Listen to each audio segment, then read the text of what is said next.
Mon épouse a dit à ses amis que notre mariage ne durerait pas et que j'étais inférieur à elle maintenant. Elles ont ri. J'ai souri et j'ai dit, inutile de faire traîner les choses, terminons, et je suis parti. Plus tard cette nuit-là, un texto de sa meilleure amie m'a figé sur place. Je me suis garé sur le parking visiteur de notre résidence de maison mitoyenne à 19h23 un jeudi soir. Chaque muscle de mon corps était douloureux. 11 heures passées à ramper dans les combles à Aix-en-Provence, à remplacer des conduits de ventilation dans une chaleur de 46 degrés. Septembre en Provence se fiche que l'été soit censé être terminé. Ma chemise de travail me collait au dos, couverte de sueur et de poussière d'isolant. Le logo de l'entreprise sur la poche de ma poitrine était à peine visible sous une couche de crasse. Mes genoux ont craqué en sortant du pick-up.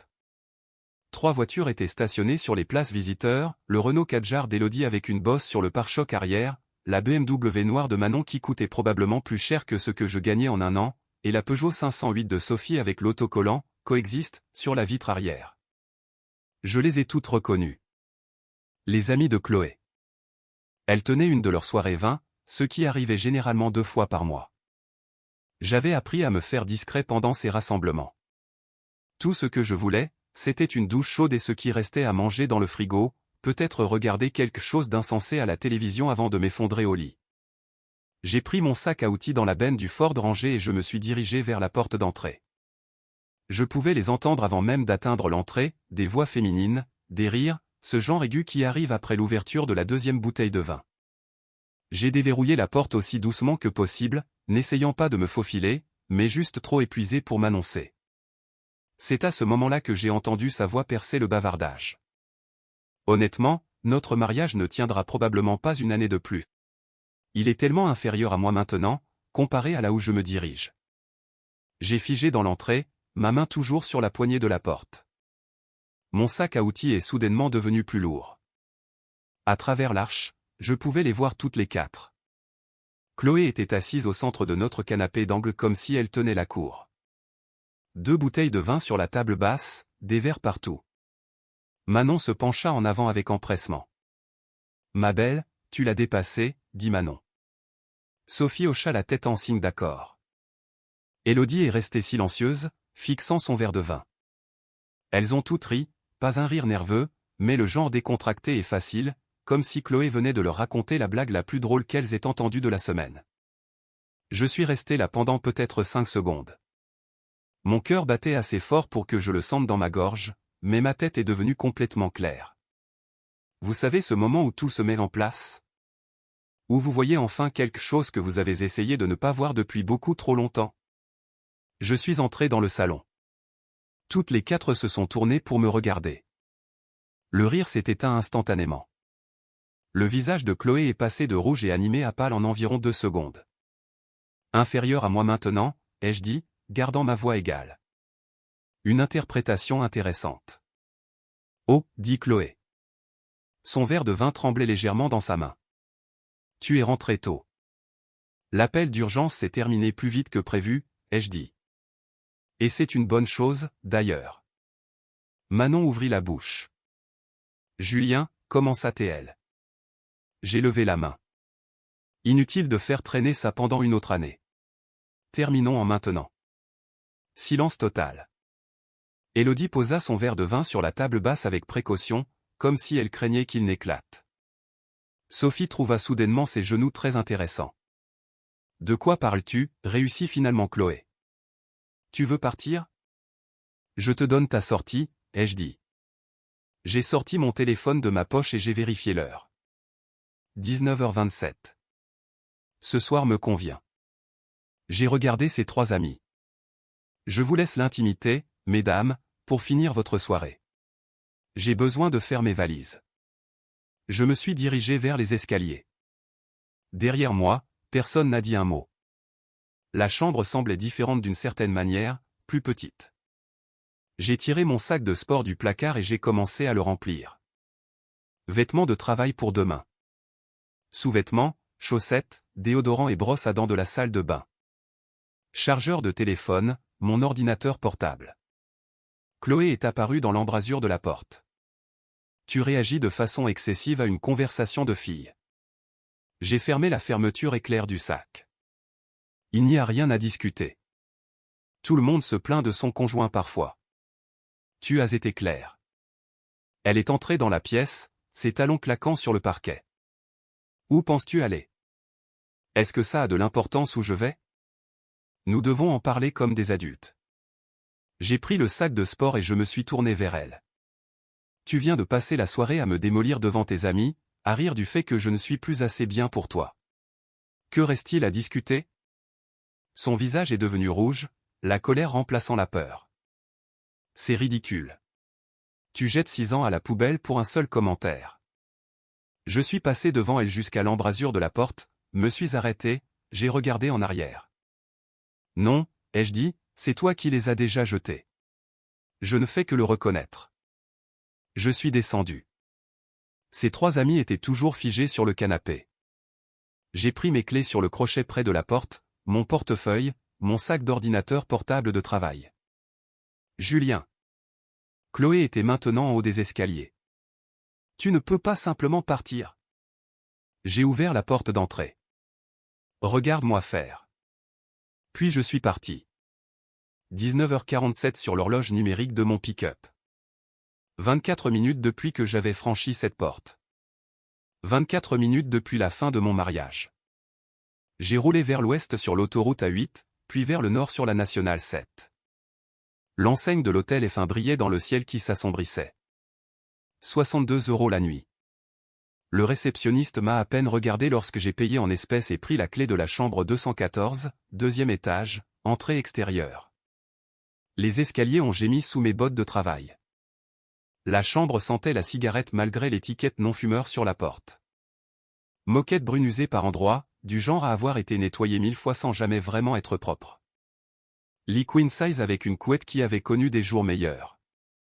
Petite télévision boulonnée à la commode, mais la climatisation fonctionnait. J'ai vérifié le thermostat par habitude, 22 degrés Celsius. Le compresseur semblait en bonne santé. Pas mal. Je me suis assis sur le bord du lit. Les ressorts ont grincé sous moi. L'adrénaline commençait à s'estomper. Mes mains tremblaient légèrement lorsque j'ai posé mon téléphone sur la table de nuit. La réalité de ce qui venait de se passer commençait à s'installer.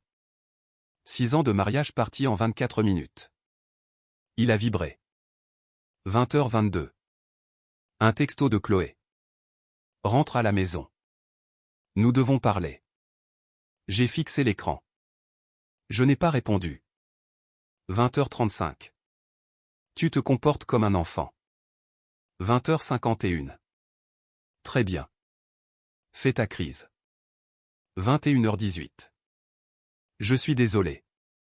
D'accord. Je ventilais. 21h47. S'il te plaît, réponds-moi. 22h23. C'est insensé. 23h04. Je ne le pensais pas.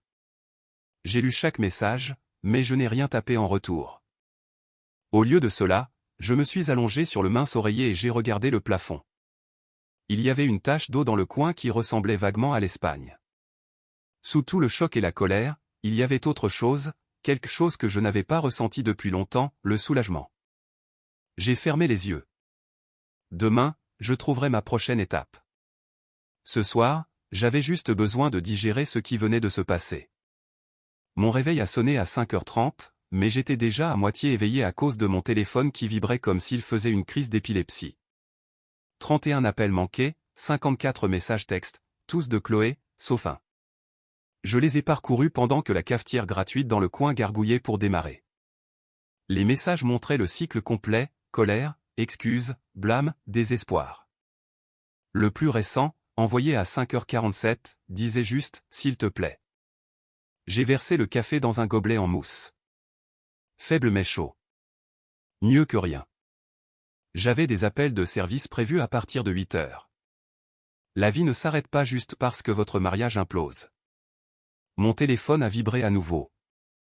Non différent cette fois. Élodie Verdier. Julien, nous devons parler. C'est important à propos d'hier soir et plus encore. J'ai fixé l'écran. J'ai failli le supprimer. Presque. Au lieu de cela, j'ai tapé en retour, à propos de quoi exactement? 3 points sont apparus immédiatement. Elle tapait. Pas par texto. Puis-je t'appeler? C'est urgent. J'ai regardé l'heure. 6h19. Beaucoup trop tôt pour ce que ça allait être. Très bien, j'ai tapé. Fais vite. Le travail commence dans 90 minutes. Le téléphone a sonné 5 secondes plus tard. Salut, la voix d'Élodie était calme, nerveuse. Merci d'avoir décroché. Qu'est-ce que tu veux? Écoute, ce que tu as entendu hier soir. Elle a pris une inspiration. Ce n'était pas juste de la ventilation. Elle planifiait ça. J'ai posé mon café. Planifier quoi? Le divorce. Elle le planifie depuis des mois. Depuis avril, je crois. 5 mois. J'ai senti quelque chose de froid s'installer dans mon estomac. Pourquoi me dis-tu ça? Ai-je demandé. Parce que ce qu'elle a fait hier soir était vraiment tordu, a dit Élodie. Sa voix est devenue plus forte. Et parce que tu as besoin de savoir dans quoi tu t'engages. Elle t'a piégé. Piégé. Comment? Elle voulait que ce soit toi qui mettes fin au mariage. Elle essayait de te pousser à partir le premier afin de pouvoir réclamer l'abandon. Te faire passer pour le méchant. Élodie a fait une pause. Elle a toute une stratégie. Son avocat lui a dit que cela aiderait avec la division des biens si tu partais. Mes mains sont devenues froides. Elle a déjà un avocat? Depuis fin avril. Il s'appelle Maître Philippe Dubois. Il travaille au centre-ville. Élodie a soupiré. Elle documentait des choses aussi, notant les disputes que vous aviez eues, les transformant pour te faire paraître agressif ou négligent. Construire un dossier. Je me suis levé et j'ai marché jusqu'à la fenêtre. Le parking était vide à l'exception de quelques voitures et d'un semi-remorque au ralenti dans le coin. Pourquoi me dis-tu tout cela? Ai-je demandé à nouveau. Tu es sa meilleure amie. Parce que j'étais là hier soir. J'ai vu ce qu'elle a fait. T'humilier devant nous tous, en riant comme si c'était drôle. Sa voix s'est légèrement brisée. Ce n'est pas correct. Et parce que tu as toujours été décent avec moi, avec nous toutes. Tu ne méritais pas ça. J'ai appuyé mon front contre la vitre fraîche. C'est elle que tu m'appelles? Mon Dieu, non. Elle perdrait la tête. Élodie a ri, mais ça sonnait creux. Écoute, je n'essaie pas de faire exploser mon amitié ici, mais quelqu'un devait te prévenir. Elle joue à des jeux. Des jeux sérieux. Quoi d'autre, ai-je demandé. Quoi d'autre a-t-elle fait? Planifié? Élodie est restée silencieuse un instant. Elle prenait des captures d'écran de tes activités bancaires. Tout ce qu'elle pensait avoir l'air suspect. Elle nous a dit que tu étais secret avec l'argent, mais honnêtement, je pense qu'elle essaie juste de se faire des munitions. Je ne suis pas secret avec l'argent, ai-je dit. Je paie les factures tous les mois. Elle sait exactement où tout va. Je sais, mais ce n'est pas l'histoire qu'elle raconte à son avocat. Une autre pause. Elle lui a aussi dit que tu étais distant et froid depuis 1 an. Que tu lui parlais à peine. Que tu refusais de travailler sur le mariage. Ce n'est pas exact. Je sais que non. Je vous ai vus ensemble. Tu essaies. C'est elle qui est émotionnellement absente. Élodie a soupiré lourdement. Écoute, j'enregistre cet appel. D'accord? J'ai besoin que tu le saches. Je t'enverrai le fichier. Utilise-le comme tu en as besoin. Protège-toi simplement. Mon cerveau allait trop vite. Tu me donnes la permission d'utiliser ceci comme preuve. Oui, absolument. Je témoignerai si je dois le faire. Ce qu'elle fait n'est pas juste. Je me suis rassis sur le lit, essayant de tout assimiler. Pourquoi risquerais-tu ton amitié pour moi? Parce que ce n'est pas à propos de toi, a dit Élodie. Sa voix est devenue ferme. C'est à propos de ce qui est juste. Et honnêtement, après hier soir, je ne suis pas sûr de vouloir être ami avec quelqu'un qui traite les gens comme ça de toute façon. Nous sommes restés silencieux un instant. Merci, ai-je finalement dit. Sérieusement, merci. Prends juste un avocat, dès aujourd'hui si tu peux. N'attends pas. Je le ferai. Bien. Elle a expiré. Je suis désolé que tu traverses ça. Pour ce que ça vaut, j'ai toujours pensé que vous étiez solide. Je suppose que je me suis trompé. Oui, ai-je dit. Moi aussi. Après avoir raccroché, je suis resté assis, fixant mon téléphone. Le café était devenu froid. Dehors, le soleil commençait à se lever, colorant le parking d'un orange pâle. Mon épouse planifiait cela depuis avril, documentant, construisant un dossier, essayant de me manipuler pour que je sois celui qui parte le premier. Et cela avait failli marcher. Le téléphone a vibré à nouveau. Un autre message de Chloé. S'il te plaît, parle-moi. Nous pouvons arranger ça. J'ai tapé en retour pour la première fois depuis mon départ, prends un avocat. Je ferai de même. À partir de maintenant, nous communiquerons uniquement par leur intermédiaire. J'ai appuyé sur envoyer et j'ai éteint mon téléphone. Puis je me suis habillé pour le travail. J'ai trouvé la carte de visite dans mon portefeuille pendant ma pause déjeuner. Maître Denis Richard, avocat en droit de la famille.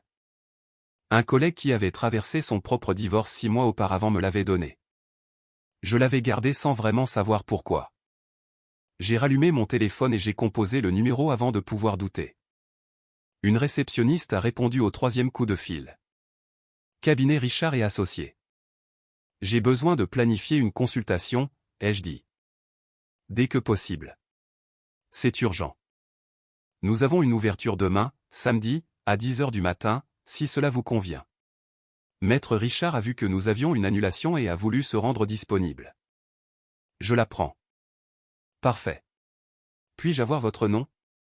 Je lui ai donné mes informations, j'ai confirmé le rendez-vous et j'ai raccroché. Ensuite, j'ai transféré les coordonnées d'Élodie et l'enregistrement audio qu'elle avait envoyé à mon adresse email. Je l'ai sauvegardé à 3 endroits différents. Mon épouse pensait qu'elle avait 3 coups d'avance. Elle n'avait aucune idée que je venais de la rattraper. Le bureau de Maître Richard était au 3e étage d'un immeuble dans le quartier d'affaires de l'Arbois. Moquette usée mais professionnelle, lumière fluorescente, mais propre. Sa secrétaire m'a fait entrer dans une petite salle de conférence à exactement 10 h du matin. Il est arrivé 2 minutes plus tard, la quarantaine, des cheveux grisonnants aux tempes, des lunettes. Il se tenait comme quelqu'un qui avait vu tous les trucs de divorce 2 fois dans sa carrière. Merci de me recevoir avec un préavis aussi court, ai-je dit en lui serrant la main. Il s'est assis en face de moi avec un bloc-notes juridique. Alors, racontez-moi ce qui se passe. J'ai tout exposé. La conversation que j'avais entendue, mon départ, l'appel téléphonique d'Élodie le lendemain matin. Le fait que Chloé planifiait cela depuis avril, consultant un avocat, documentant tout pour me faire paraître mal. Maître Richard a pris des notes tout le temps, son visage neutre. Avez-vous l'enregistrement qu'Élodie vous a envoyé? J'ai sorti mon téléphone et je l'ai joué. Il a écouté tout l'enregistrement sans interrompre. Quand il a fini, il s'est penché en arrière dans sa chaise. Eh bien, cela change considérablement les choses. Il a tapé son stylo contre le bloc-notes. Elle est prête à témoigner? Elle a dit qu'elle le ferait. Bien. C'est très bien. Il a tourné une nouvelle page. Parlons des actifs. Êtes-vous propriétaire de la maison? Nous louons. Le bail est à nos 2 noms. Maison mitoyenne de 2 chambres à Aubagne, 1550 € par mois. Nous y sommes depuis 3 ans. Voiture? J'ai un Ford Ranger 2016, payé. Elle a une Audi Q3 2020, toujours en location, 460 € par mois. J'ai co-signé. Compte bancaire? Compte chèque conjoint et compte épargne conjoint, environ 8 000 € d'épargne, peut-être 1 100 € dans le compte chèque en ce moment. Maître Richard a tout noté.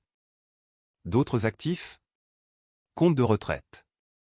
J'ai un plan épargne retraite, PER, par le travail. Je l'ai commencé il y a 4 ans quand je suis devenu technicien principal. Peut-être 21 800 € là-dedans. Elle n'en a pas. Elle travaille à temps partiel dans une agence immobilière. Elle n'a pas d'avantages sociaux. Dette. Celle-là faisait un peu mal. Elle a des cartes de crédit. 3 d'entre elles. Peut-être 10 500 € au total. Tout à son nom, mais j'aidais à les rembourser. Des cartes de magasin aussi. Galerie Lafayette. Printemps. Peut-être encore 3500 €. Vous avez fait des paiements sur ces dettes? Oui. Elle a dit que nous étions une équipe. C'est ce que font les équipes. Il n'a rien dit, a juste continué à écrire. Nous avons passé en revue tout, la chronologie du mariage, la disparité des revenus, qui payait quoi, son emploi à temps partiel par rapport à ma position à temps plein, le fait que je couvrais le loyer, les charges, l'épicerie. Tandis qu'elle dépensait la plupart de ses gains en vêtements et en dîner avec des amis. Avez-vous votre propre documentation, a demandé maître Richard. Relevé bancaire. Remontant à 2 ans. Je les garde dans un dossier, vieille habitude depuis que mon père m'a appris les finances. Apportez-les-moi. Il m'a regardé directement. De plus, à partir de maintenant, je veux que vous documentiez chaque interaction avec elle, chaque texto, chaque appel, chaque conversation. Capturez tout. Envoyez-le-vous par courriel. Créez une trace écrite. D'accord, une dernière chose. Son expression est devenue sérieuse. Ne quittez en aucun cas la propriété locative de manière permanente tant que nous n'aurons pas réglé la situation du bail. Vous êtes parti temporairement, ce qui est bien. Mais si vous abandonnez formellement la résidence, cela complique les choses. Comprenez-vous? Compris. Bien. Il a fermé son bloc-notes juridique. Je vais rédiger une requête en divorce et la préparer d'ici lundi. Nous déposerons immédiatement et nous la lui signifierons d'ici la fin de la semaine prochaine. Sur la base de ce que vous m'avez dit et de ce qu'il y a dans cet enregistrement, je pense que nous pouvons négocier un règlement très équitable. Peut-être même mieux qu'équitable. Combien cela va-t-il me coûter? Les honoraires initiaux sont de 2300 €. Après cela, je facture à l'heure à 255 €. Mais compte tenu de votre situation et des preuves que vous m'avez apportées, je ne prévois pas que cela traîne trop longtemps. Elle ne voudra pas que cet enregistrement soit diffusé au tribunal. 2300 €. C'était la majeure partie de mes économies. Mais quel choix avais-je? D'accord, ai-je dit. Quand en avez-vous besoin? Lundi. Passez avec les honoraires et ses relevés bancaires. Nous commencerons les formalités. J'ai quitté le bureau en me sentant plus léger que je ne l'avais été depuis 24 heures. J'avais un plan maintenant. Une direction. Ce soir-là, je suis retourné à la maison mitoyenne. J'avais besoin de plus de vêtements, de documents. L'Audi de Chloé était dans l'allée, les lumières allumées à l'intérieur. Je suis resté assis dans mon pick-up pendant 5 minutes, rassemblant mon courage. Quand je suis finalement entré, elle était sur le canapé, son ordinateur portable ouvert, un verre de vin sur la table basse. Elle a levé les yeux quand elle a entendu la porte. Je suis revenu chercher mes affaires, ai-je dit. C'est tout. Je me suis dirigé vers les escaliers. Elle m'a suivi. Nous devons parler de ça, a-t-elle dit. Tu ne peux pas simplement jeter 6 ans à la poubelle. Je suis entré dans la chambre et j'ai sorti une plus grande valise du placard, j'ai commencé à la remplir de plus de vêtements. Mes bonnes bottes, la montre que mon grand-père m'avait donnée. M'écoutes-tu seulement, a demandé Chloé depuis l'embrasure de la porte. Je t'ai entendu. J'ai plié une veste et l'ai placée soigneusement dans la valise. Mais il n'y a rien à discuter. Tu as été clair sur notre position. J'ai fait une erreur. Un stupide commentaire. C'est tout ce que c'était. Je me suis arrêté et je l'ai regardé. Avril, quoi? Tu as un avocat depuis avril. Tu planifies cela depuis des mois, documentant des choses, inventant des histoires, me piégeant pour me faire passer pour le méchant. J'ai fermé la fermeture éclair de la valise. Ne m'insulte pas en appelant ça un stupide commentaire. Son visage est devenu blanc. Qui t'a dit ça? Est-ce que ça a de l'importance? C'était Élodie, n'est-ce pas? Cette traîtresse. Ne fais pas ça, les jeux coupés. Ne blâme pas les autres pour tes choix. Elle a changé de tactique. Les larmes ont commencé à couler. Nous pouvons arranger ça. Aller en thérapie. Travailler dessus. Non. Juste comme ça? Non. Juste comme ça. J'ai pris la valise. Tu voulais partir maintenant. Tu t'en vas. Mais pas à tes conditions. J'ai passé devant elle en descendant les escaliers. Elle était juste derrière moi, la voix montant. Tu es égoïste, cruel. Après tout ce que j'ai fait pour toi. Je me suis arrêté à la porte et je me suis retourné. Que as-tu fait pour moi? Honnêtement, décris-le. Elle a hésité. J'ai été ton épouse. Je t'ai soutenu. Soutenu comment? En dépensant de l'argent que nous n'avions pas? En te plaignant de mon travail pendant que je faisais des doubles pour nous maintenir à flot? En disant à tes amis que j'étais en dessous de toi? Ce n'est pas juste. Non, ai-je dit, ce qui n'est pas juste, c'est de prétendre que ce mariage était quelque chose qu'il n'était pas. Tu as déserté il y a longtemps. Je ne voulais juste pas le voir. Je suis parti avant qu'elle ne puisse répondre, j'ai jeté la valise dans la benne du pick-up et j'ai démarré. Lundi matin, j'ai déposé les honoraires et les relevés bancaires chez Maître Richard pendant ma pause déjeuner. Il a tout examiné pendant que j'attendais, hochant la tête de temps en temps, prenant des notes. C'est une excellente documentation, a-t-il dit. La disparité des dépenses est assez claire. Elle a traité vos revenus comme son fonds personnel tout en contribuant très peu elle-même. Je n'y avais jamais vraiment pensé de cette façon. La plupart des gens ne le font pas tant que ce n'est pas présenté comme ça. Il a tapoté l'un des relevés. 400 € aux Galeries Lafayette en une journée, 300 € dans un restaurant du centre-ville. Pendant ce temps, vous couvrez seul le loyer et les charges. Je n'ai rien dit. Voir tout cela sur papier rendait les choses plus difficiles à ignorer. J'aurai la requête en divorce prête d'ici cet après-midi, a dit Maître Richard. Nous la lui signifierons mardi matin. Si vite? Aucune raison de retarder. Plus nous attendons, plus elle a de temps pour déplacer des actifs ou créer des problèmes. Mardi après-midi, j'étais à l'entrepôt, en train de charger des unités de chauffage, ventilation et climatisation, lorsque mon superviseur, Jean Pagnol, m'a appelé à son bureau. J'ai une livraison pour toi, a-t-il dit, me tendant une enveloppe Kraft. Un huissier de justice vient de la déposer. Je l'ai ouverte. Copie de la requête en divorce. Maître Richard l'avait déposée hier. Chloé avait été signifiée ce matin. Mon téléphone a commencé à sonner avant la fin de mon quart de travail. Son avocat. J'ai laissé le message aller à la boîte vocale. J'ai appelé Maître Richard à la place. Elle a été signifiée, lui ai-je dit. Je sais.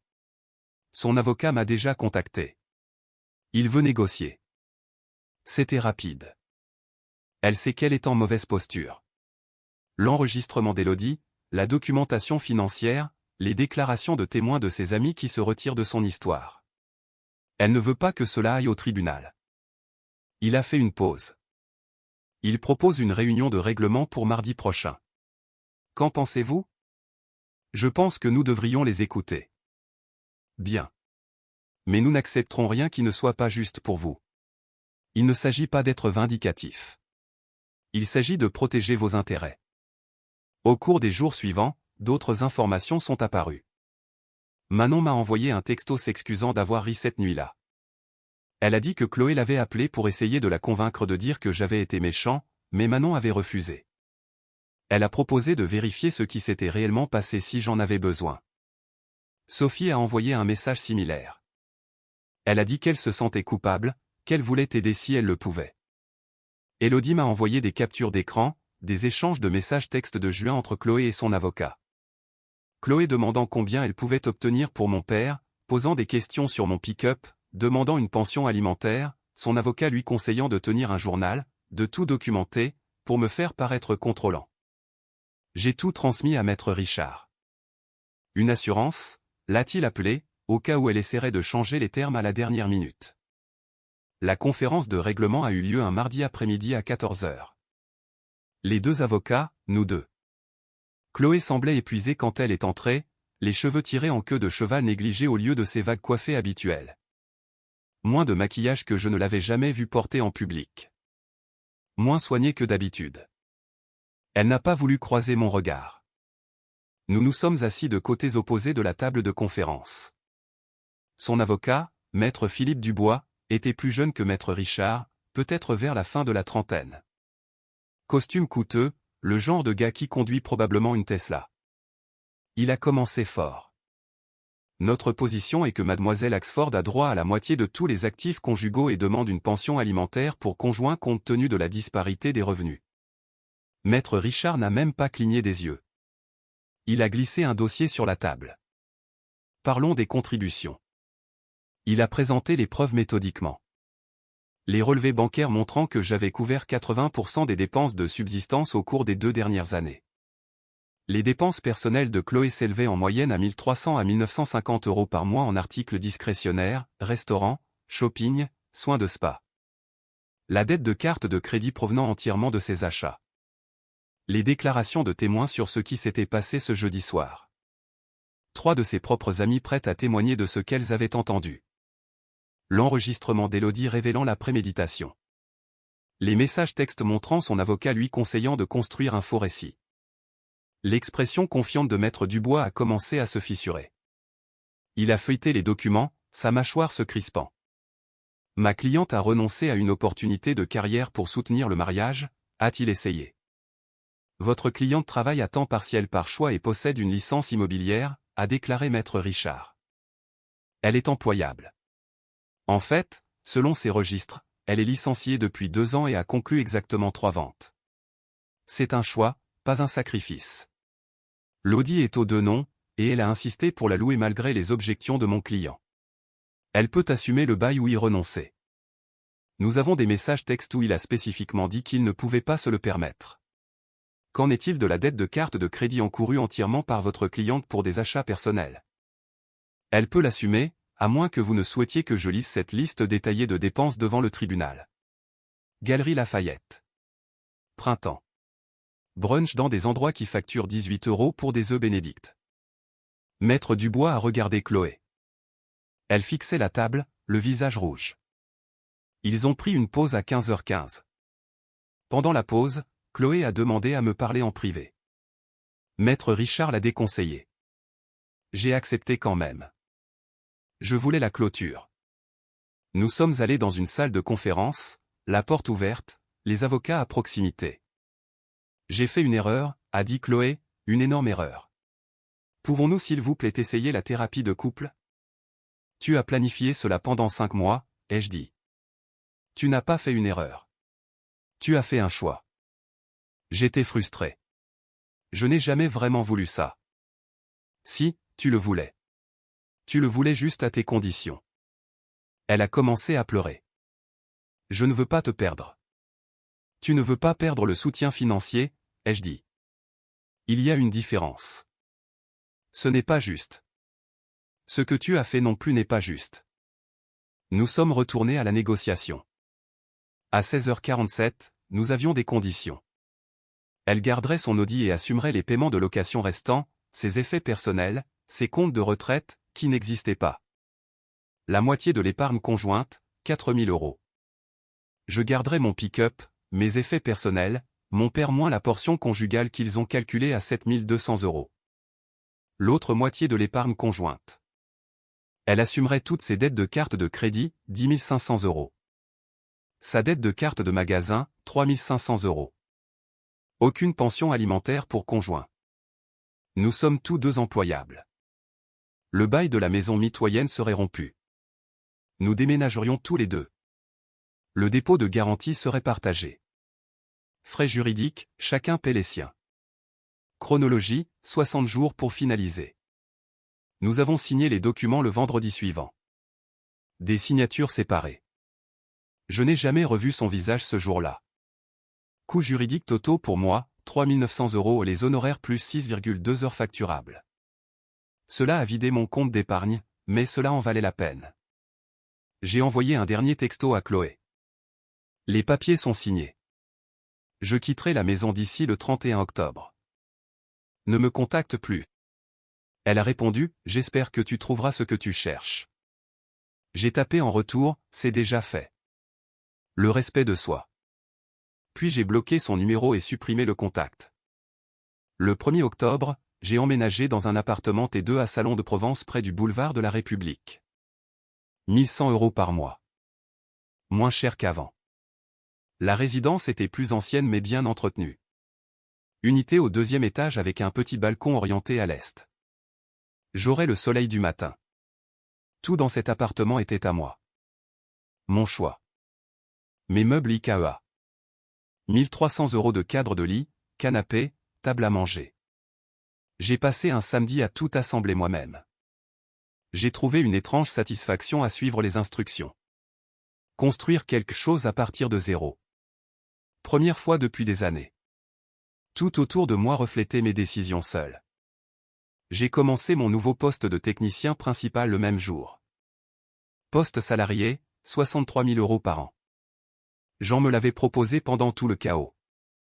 Il a dit que je l'avais mérité. Le nouveau rôle venait avec de meilleures heures, plus de responsabilités, gérer une petite équipe, former de nouvelles recrues, moins de temps à ramper dans les combles, plus de temps à résoudre des problèmes et à planifier des installations. Mon premier virement de salaire était de 2 000 € après impôts et avantages sociaux. Je me suis assis dans mon pick-up sur le parking après le travail, regardant la notification de la banque plus que je n'avais jamais gagné en 2 semaines auparavant. J'ai mis en place un virement automatique tout de suite sur mon téléphone, 460 € par mois dans l'épargne. J'ai décidé que je ne serais plus jamais dans une position où je ne pourrais pas me permettre de me protéger.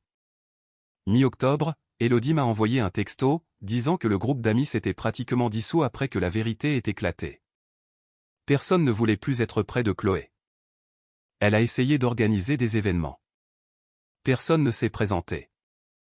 Fin octobre, j'ai entendu dire par une connaissance commune que Chloé avait déménagé dans un studio au centre-ville, 900 € par mois. Elle avait pris un deuxième emploi de serveuse dans un bar à vin pour atteindre ses minimums de carte de crédit. Elle payait toujours le bail de l'audi, 460 € par mois, qu'elle ne pouvait pas se permettre.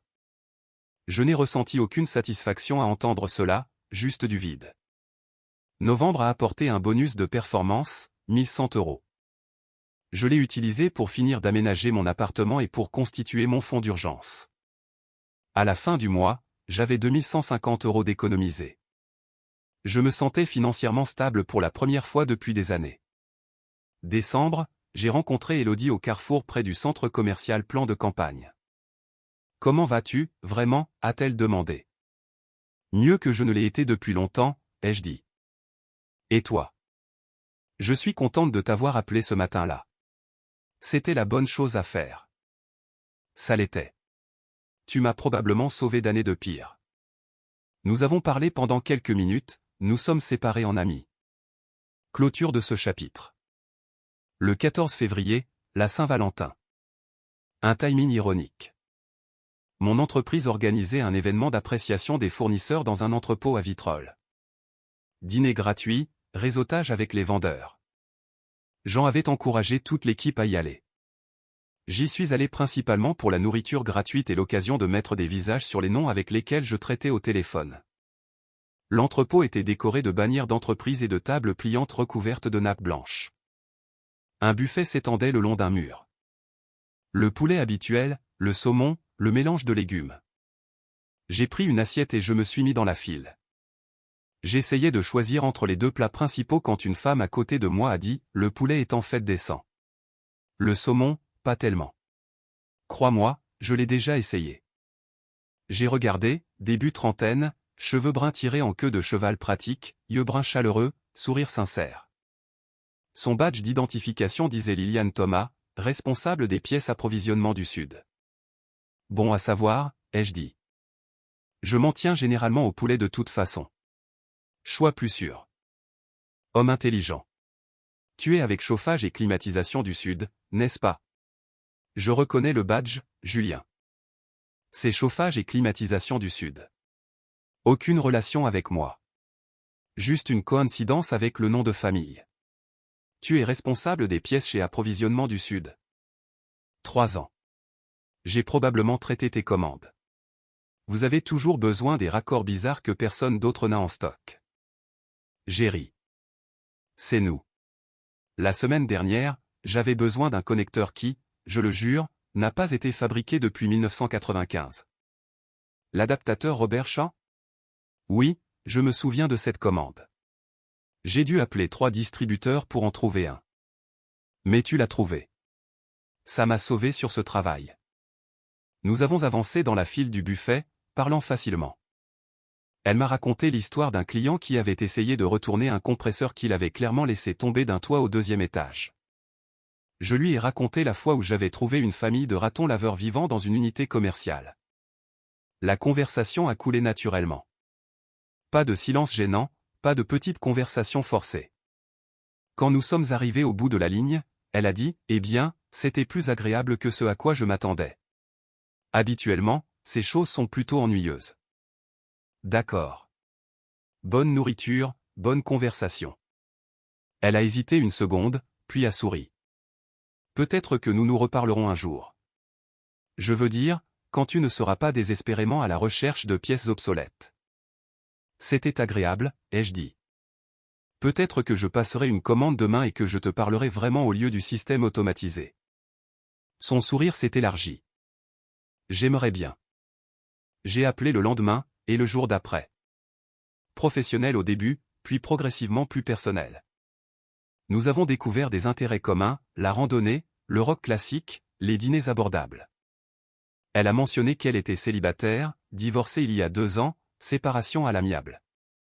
J'ai mentionné mon récent divorce. Aucun de nous ne s'est attardé sur le passé, nous nous sommes juste concentrés sur le fait d'apprendre à nous connaître.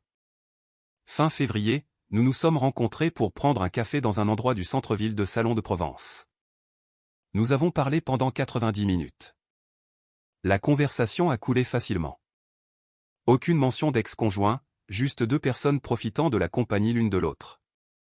Mi-mars, nous avons dîné au bistrot du coin, un restaurant décontracté. Liliane a insisté pour partager l'addition. J'ai apprécié son indépendance. Nous nous sommes promenés au centre-ville après. Elle a dit qu'elle aimait vraiment passer du temps avec moi. Je lui ai dit que je ressentais la même chose. Nous avons fait de la randonnée à la montagne Sainte-Victoire la semaine suivante. Pique-nique, conversation facile. La relation se développait naturellement. Pas de précipitation. Fin mars, j'étais assis sur le balcon de mon appartement un samedi matin, une tasse de café à la main, pensant aux 7 derniers mois. Découverte en septembre. Divorce finalisé en novembre. Nouvelle relation commençant en février. J'ai réalisé quelque chose assis là. Chloé voulait quelqu'un qu'elle pourrait montrer, pas quelqu'un qu'elle respectait. J'avais passé des années à essayer d'être assez bien pour quelqu'un qui ne cessait de déplacer les objectifs. Son départ a été la meilleure chose qui me soit jamais arrivée. Mon téléphone a vibré. Texto de Liliane suggérant des plans pour le week-end. J'ai souri, j'ai répondu immédiatement. Pour la première fois depuis des années, j'étais enthousiaste à propos de l'avenir au lieu d'en être anxieux. Avril est arrivé, 5 mois après la finalisation du divorce. J'étais en train de terminer une installation dans un immeuble de bureau au quartier de l'Arbois, le même immeuble que le bureau d'avocat de Maître Richard, en fait. Je suis tombé sur lui dans le parking. Julien, a-t-il dit. Comment vont les choses? Vraiment bien, en fait. Nouvel appartement, nouveau poste, nouvelle relation. C'est ce que j'aime entendre. La meilleure vengeance est une vie bien vécue. Ce n'est même pas une question de vengeance, ai-je dit. Juste de vivre mieux. Encore meilleure réponse. Prenez soin de vous. J'ai conduit pour retrouver Liliane pour le déjeuner. Je me suis arrêté à un feu rouge. 2 voitures plus loin, j'ai vu Lodi, Chloé au volant. Elle ne m'a pas remarqué. Elle avait l'air fatiguée, stressée. Je n'ai rien ressenti. Pas de colère, pas de satisfaction, pas de tristesse, juste de l'acceptation. Le feu est passé au vert. Nous sommes allés dans des directions différentes. J'ai retrouvé Liliane chez Mario. Elle m'a accueilli avec un sourire sincère. Nous avons commandé, parlé de plans pour le week-end, ri d'une histoire de collègues. Assis là en face d'elle, j'ai réalisé quelque chose. C'est ce que ça devrait faire. Facile, honnête, respect mutuel. Pas de jeu, pas de manipulation, pas de mesure de la valeur par le titre de poste ou le revenu. Vous ne pouvez pas construire un avenir avec quelqu'un qui planifie votre sortie. Vous ne pouvez pas aimer quelqu'un au point qu'il vous respecte. Vous ne pouvez pas gagner un jeu auquel vous ne saviez pas que vous jouiez. Le respect de soi n'est pas négociable. Un véritable partenariat n'exige pas une preuve constante de sa valeur. Elle pensait que j'étais en dessous d'elle. Il s'avère que j'en avais juste fini d'être en dessous de ses attentes. La meilleure décision que je n'avais jamais prévu de prendre.